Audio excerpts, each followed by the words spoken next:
tuzamuka mu makuru bwana Masha rero aho nabonye amakuru muri Minembwe ndetse n'umushize twabigarutseho mu bice bya za Mwenga ubivugaho uvuga ko mama 23 iri kugenda isa n'isatira ariko amakuru nabonye nuko ingabo z'u Burundi zahuye n'uruva gusenya muri bice bya Minembwe na za Mwenga.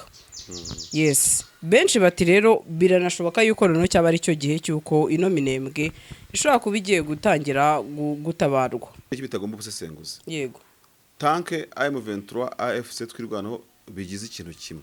Kuko urabona na amatangazo y'ibibera Minembwe urumva harimo Kamasa harimo Kanyuka urumva bose isi irabizi ko abantu no mutwe umwe urwanira hamwe. Yego. Kugera nyine hari za Kamanyura tutarashyiramo ibya Uvira n'iki byose.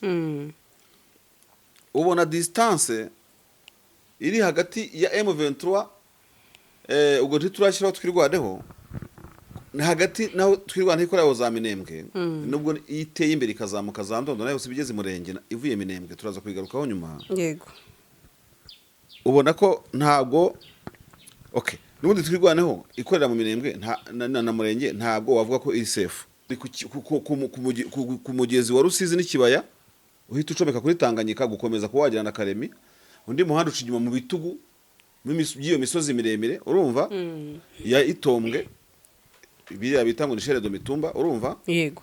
Ukagenda ukagera mu Minembwe ndetse ugiye kureba kugira ngo abantu babyibuka iyo bari abasirikare bageraga baherekeje na ese Matama bagakufe na Serugabo ubona ko iyo nzira basanga yo bakoresheje inaguye Mwengaro ni nini ariko leta akishyize nabo sabana bana abasirikare barwana niba M23 ivuye muri Uvira urumva ndetse n'abantu bahiganaga natwe irwanaho bariyongereye icyo gihe tuvuga imbonde na kure zari zitaraza icyo gihe tuvuga leta akishyize zitaraza na mercenaires icyo gihe tuvuga mbega n'ingabo za leta zari zishinyanyagiye henshi hashoboka no muri Kivu ariko izisukumye zose zamanutse ko yakutumba zamuka muri Kivura byibuka ngaje kurinda umujyi wa Goma none bose M23 ko yafashe no Kivu na Bukavu yabonye nk'ibasukuma ibamanura abisukumye manuye rero bose n'abatitudinaga ku banyamurenge urumva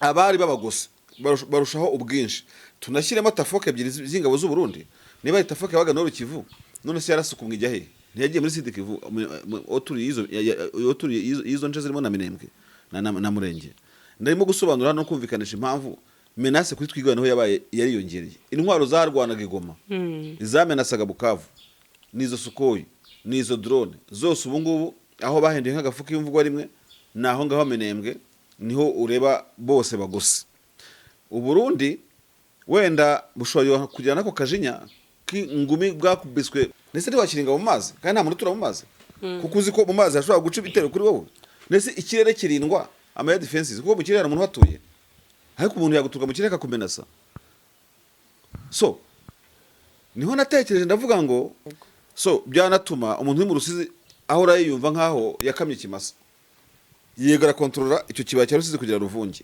ariko ntafite hejuru yayo ubundi afite iki M23 bino byose babikora ari abasirikare babikora babizi nta sherishushu nta gucanga uko umusirikare icanze karita ukibeshya gatoya urumva ubutakaje ikintu gikomeye ntago M23 apfa kuva muri Uvira itabanje gukora imenenge ivuga iti Mwenga se turayifite neza genda cyeka ko zingabo zose zavuye muri iki kibaya zatereye Mwenga kuko ngo ari n'imirwano nta mirwano yaho nzi imirwano irimo kuvugwa gukora abanyamuventuri byivugira iravuga oturu ya Minembwe za Kadegu muri bene hose ya modoka ikundwa na benshi tuyibazaniye Kia Sorento 2022 hybrid ifite ikoranabuhanga ridasanzwe ese wari uzi ko ushobora kuyikura muri parking ukoresheje urufunguzo rwayo ikagusanga aho uhagaze uri muri ambutiyaje ntibikugora kuko ishobora kwitwara ubwayo byakarusho kandi gushyiramo vitesse ntibigusaba imbaraga no gukaraga kakabuto mu buryo bworoshye nk'uko ubibona ugiye kubisikana n'indi modoka ikurebera imbere niba nta nkomyi si ibyo gusa kuri babandi bagorwa na parking igufitiye kamera buri ruhande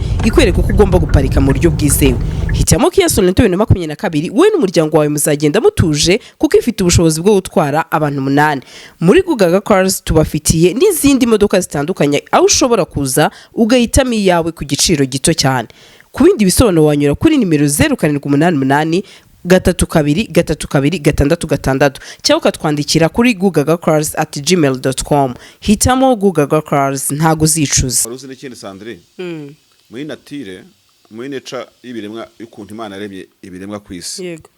Ibintu bijyanye no kugira abri ubuturo aho umuntu atura biri naturel, ntago biri aesthetique, ntago biri prestigious, urumva reka noneho mbizamure ku rundi rwego ni nk'ihame ryo kubaho. Yego. Niyo mpamvu inyoni igomba gukora ibishoboka byose ikabona ikibanza muri kimwe mu biti yahisemo. Niyo mpamvu intare igira amarumba, sibyo? Yego. Ubwo ndashaka kuvuga mu biremwa bisanzwe kugira ngo byumve neza. Nta kiremwa wabwira nyagasani akirema atageneye uburyo kigomba kwitunganya aho kuba.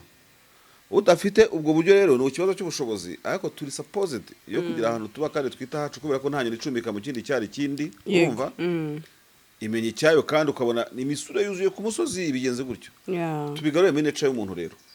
Umuntu ahorana icyifuzo cyo mbonye amafaranga nahita nshaka iyo shelter, ahantu ho kwihisha, ahantu ho kunkingira umuyaga, kunkingira iki n'iki. Noneho rero harimo n'iryo shema, sibyo? Harimo n'iryo shema ryo kuba nyine ufirifiringa ufitinga muri iyo natire yacu ko turemye. Yego. Rero umuntu waba ufite amafaranga avuga ati ninde nakwizera nkampa ikibanza, kereka utanze nimero ibintu bikagenda neza. Ubundi akabona hatura. Yego rwose nimero akabona hatura. Nimero ni 0782 05 29 39. Yego ukamuhamagara. Mboye hari n'uvugaga amafaranga ni menshi ngo mubwire by'ubizagabanyeho muraganira. Abantu baraganira cyane cyane ugeze kuri Marshal ho biyaye n'akarusho, discount irahari. Nimero yanjye barayizi ni 0783911919. Iri no kuri WhatsApp. Ntabwo ibiciro bireka kuganirwaho uko biri kose, nkari gucuruza no kugura abantu barabizi. Kanyuma yavuze ati ni menshi, ntabwo nabwo nemera ko ari byo, ahubwo kiba ari igiciro kiganirwaho.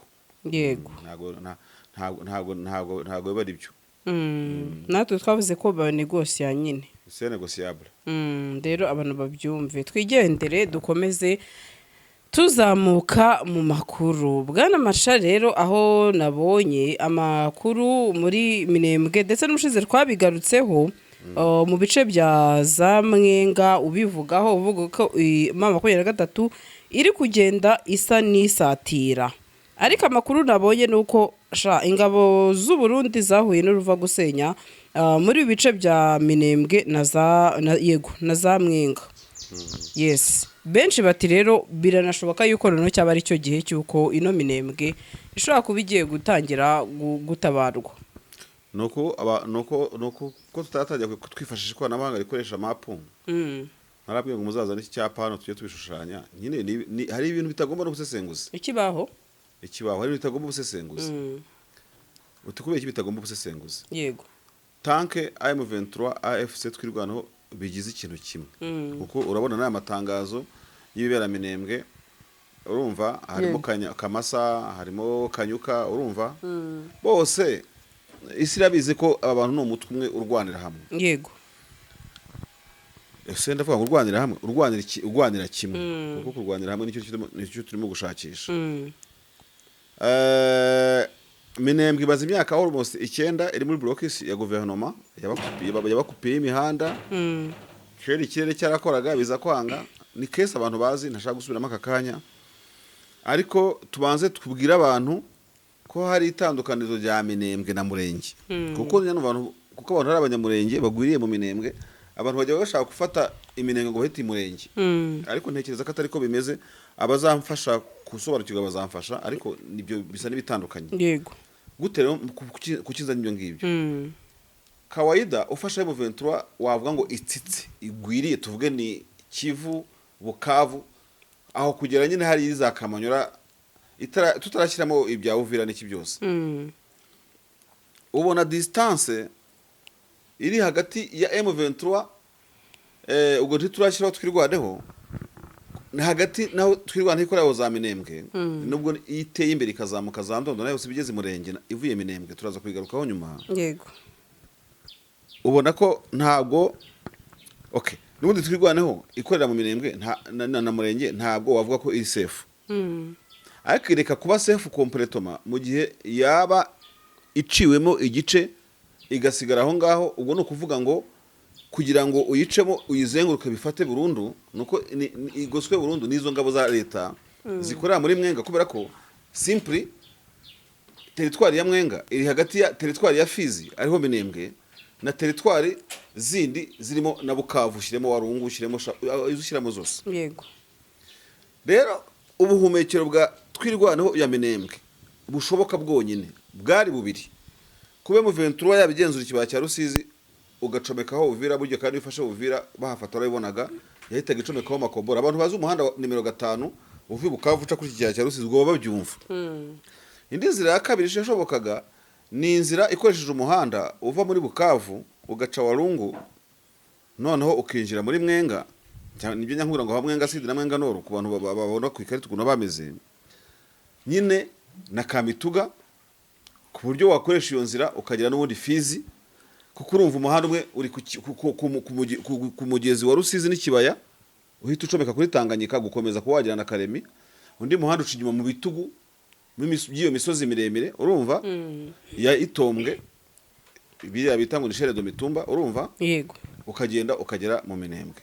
Ndetse ugiye kureba kugira ngo abantu babyibuka, iyo bari abasirikare bageraga baherekeje na Sematama bagakufe na Serugabo, ubona ko iyo nzira basa nkayo bakoresheje inaguye.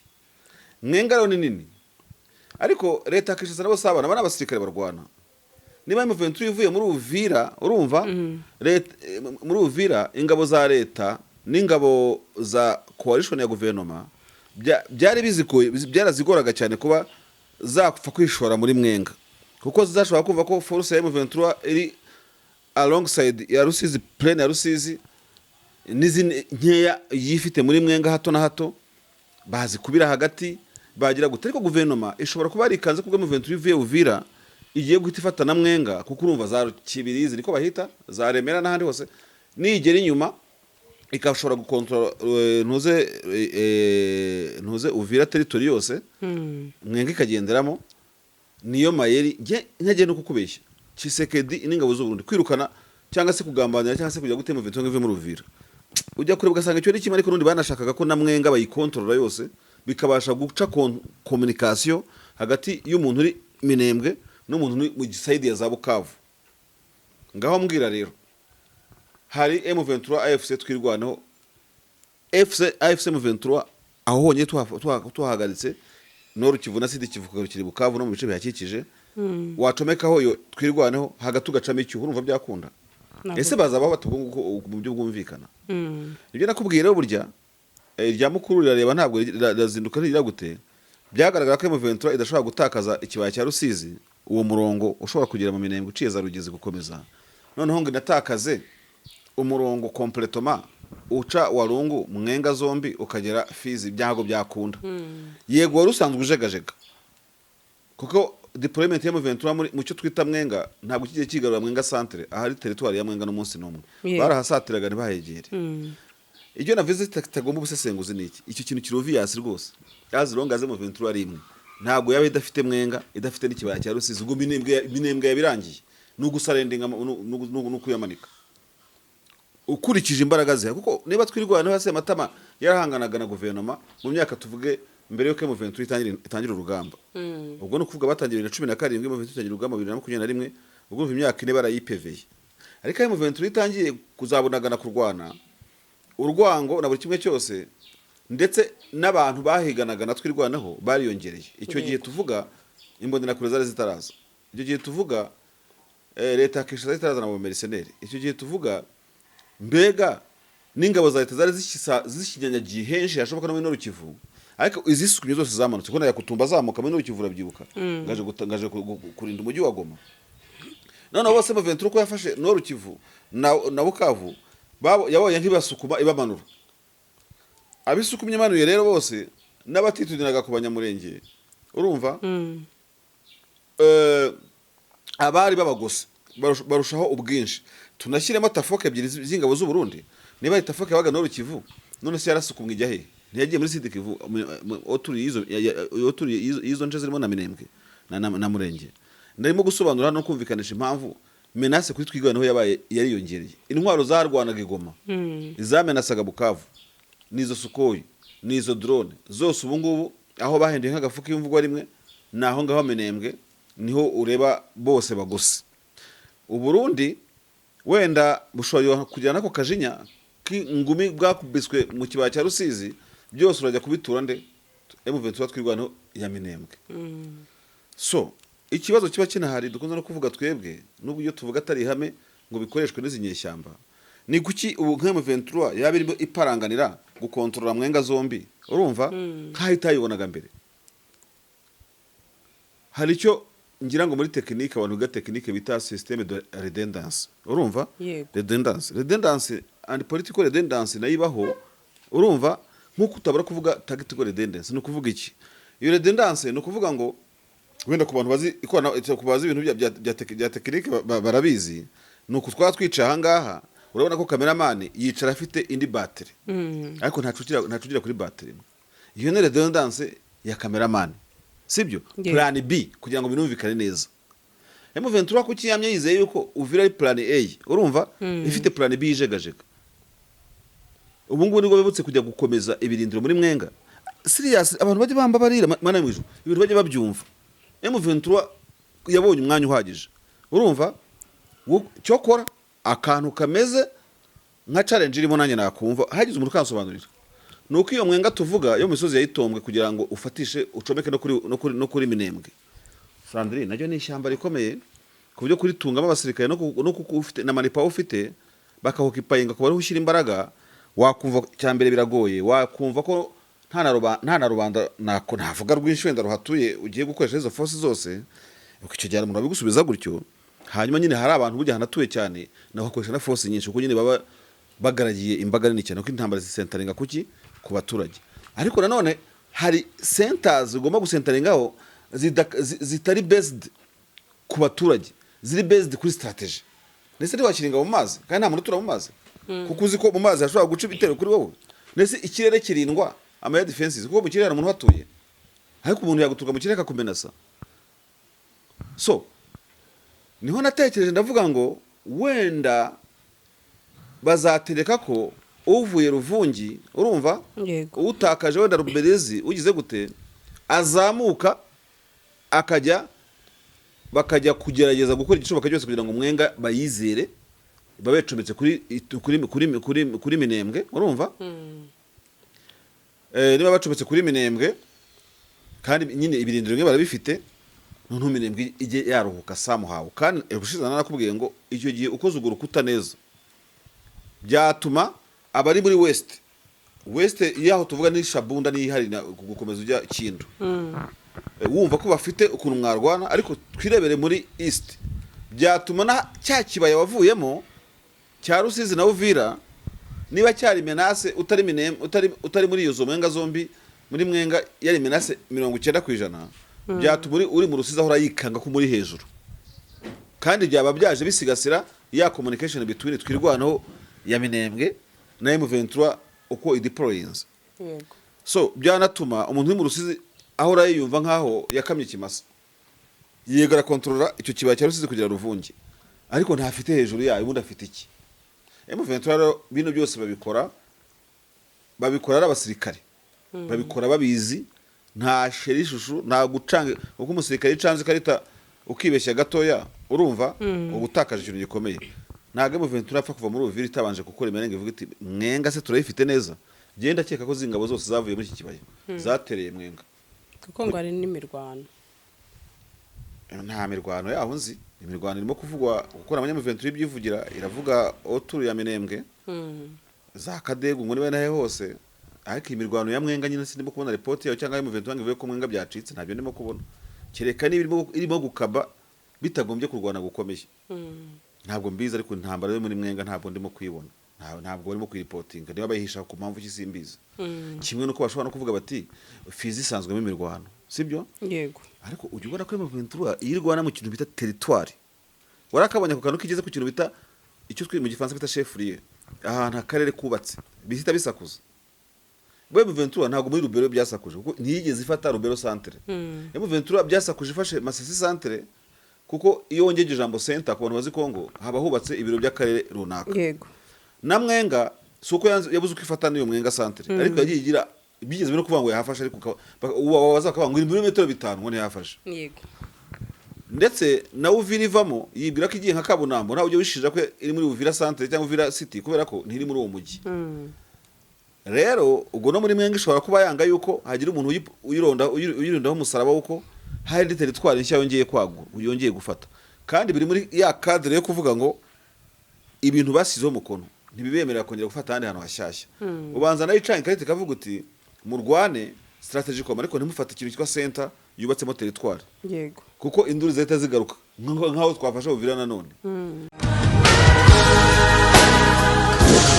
Inzozi zawe zo gutunga moto nziza igezweho kandi yizewe zibaye impamo hamwe na Spiro. Sendegeya Emile arazigufitiye ku giciro cyiza kidahenze, utayafite yose yuzuye ukaba wakwishyura mu byiciro. Spiro M1, M2, M3 zisange mu Giporoso ku cya Mitsingi ahateganye na Hilltop Hotel. Hari icyapa kinini cyanditseho Sendegeya Emile.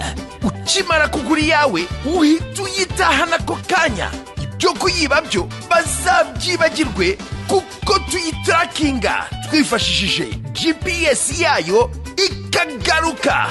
Hamagara Sendegeya Emile kuri 0788 307 023 maze Spiro yawe uyibikeho.